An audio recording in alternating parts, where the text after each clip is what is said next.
Most people who use AI to write code do so by chatting with it.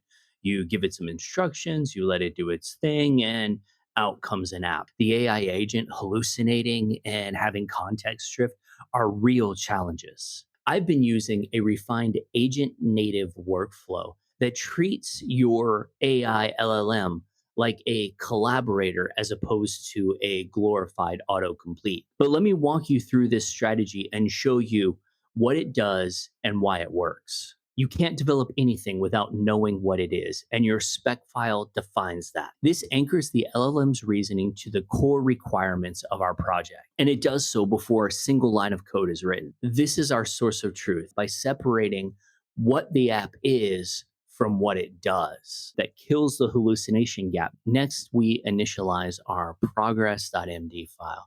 This is our handoff protocol. This file is the secret to eliminating context drift. It helps the agent stay focused. By creating this early, you help the agent understand where it was, where it is, and where it's going. And this helps keep the agent focused on the task at hand. So even if you come back after a long coding session, the agent immediately picks up, knows exactly where it is, knows the next thing it's supposed to work on, and knows the last few things that it just completed. And it understands how they all work together. Next is our decision file, and this is our permanent memory of the architectural decisions that we've made. Why did we choose this framework? Why did we choose this database? Do we ever need to change those decisions? What scenarios would require a change in one of those decisions? All of this is documented in the decision file so that the agent can go there, see why it's using a particular database, and understand why it should recommend to you a change if the need arises. But it ensures that it won't change the database mid project unless a specific set of parameters are met, in which case it will prompt to you a recommendation to change the database as opposed to just changing it on its own. So this stops architectural regression. And finally, with all of that infrastructure in place, we create our agents file. This is where we give the AI its persona, the fact that it's a lead architect, but we also provide it guardrails. And because it can lean on the spec, the progress, and the decision files that we've already created, it fully understands who it is and what it needs to do.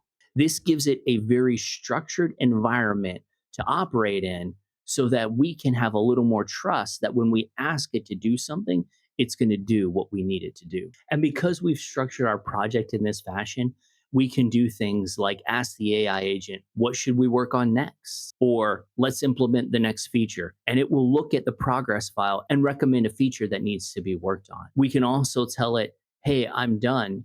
And it will update the progress file, it'll update the decisions file, and it will even suggest a git commit message to you if you use Git, which if you don't, you should. This makes the whole process extremely simple.